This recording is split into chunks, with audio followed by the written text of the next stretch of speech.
Pernah nggak sih lu membayangkan lu lagi liburan di kapal pesiar mewah, makanan melimpah, angin laut sejuk, segalanya sempurna sampai tiba-tiba semuanya berubah jadi neraka terapung. Bukan karena badai, bukan juga karena bajak laut, tapi karena toilet. Ini bukan plot film fiksi. Ini beneran kejadian. Dan Netflix tahu persis gimana bikin lu nonton sambil geleng-geleng kepala lewat dokumenter terbaru mereka, Trainwreck Poop Cruise. Tapi tenang, di video ini gua nggak bakal spoiler, dan lo nggak perlu siapin kantong muntah juga. Kita bahas dari sisi yang lebih luas.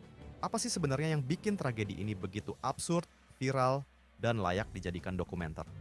Apa jadinya ketika 4.000 lebih orang terjebak di tengah laut tanpa listrik, tanpa AC, dan yang paling fatal tanpa toilet yang berfungsi?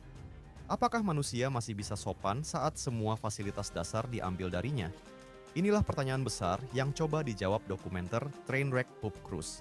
Dan percaya deh, jawabannya jauh lebih aneh dari yang lo bayangkan. Kejadian ini beneran terjadi. Sebuah kapal pesiar raksasa, mewah, yang berubah total jadi semacam eksperimen sosial. Kebakaran mesin memutus aliran listrik, semua sistem lumpuh.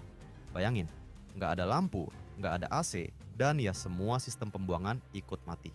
Penumpang pun harus beradaptasi dengan kondisi yang bisa dibilang sangat tidak manusiawi. Lo bisa bayangin sendiri, mereka tidur di dek terbuka, antre air minum, dan menghadapi bau busuk yang nggak bisa diungkapkan kata-kata.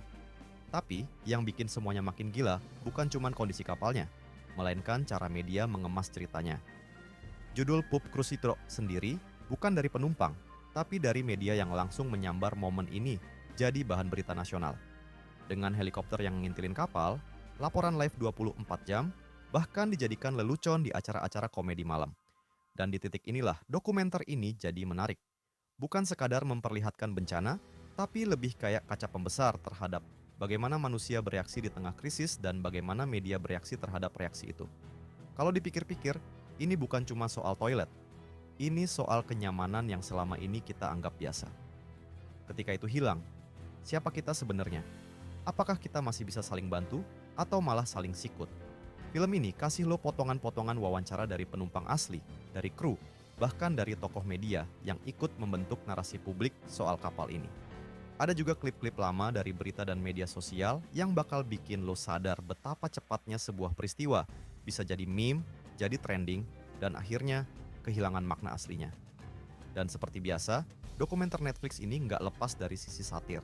Ada humor gelap, ada sindiran, tapi juga ada rasa iba terhadap semua orang yang terjebak di kapal itu. Campuran ini bisa dibilang berhasil buat sebagian orang, tapi buat yang lain bisa terasa terlalu ringan buat tragedi sebesar ini.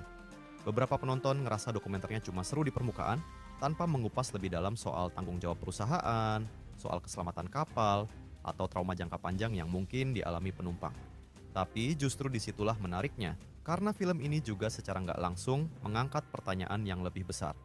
Apakah kita benar-benar peduli atau cuma pengen ditontonin hal yang ekstrim? Lo sadar nggak bahwa Poop Cruise adalah cerminan sempurna dunia sekarang? Ketika bencana berubah jadi hiburan, ketika penderitaan orang lain jadi konten viral, ketika kapal mewah bisa berubah jadi pelajaran hidup, dan di tengah semua itu ada lo, ada gue, duduk nyaman sambil nontonin dari layar, tanpa bau, tanpa rasa mual, tanpa terjebak di tengah laut, tapi juga tanpa sepenuhnya mengerti apa yang benar-benar terjadi di dalam kapal itu. Dokumenter ini bukan cuma tentang bau toilet, ini tentang krisis, tentang persepsi, tentang betapa tipisnya batas antara tragedi dan tontonan. Kalau lu tertarik sama cerita-cerita absurd tapi nyata kayak gini, dokumenter ini bisa jadi pilihan yang cocok. Tapi tontonlah dengan kepala dingin dan mungkin sedikit empati. Karena di balik semua humor dan kekacauan, ada ribuan orang yang beneran mengalaminya. Dan kalau lu suka konten analisis kayak gini, jangan lupa subscribe, biar lu nggak ketinggalan pembahasan dokumenter dan film lainnya dari sudut pandang yang beda. Sampai jumpa di video berikutnya dan semoga liburan lu nggak pernah berubah jadi mimpi buruk di tengah laut. Gue Movienetics, dan ini bukan cuma soal kapal, tapi soal kita semua. Peace. Shooting out of it. And that's really when I woke up and was like, oh shit, the ship is on fire. And said that pretty much the fire had burned through all the power cables to the whole ship. So there was no hope of getting the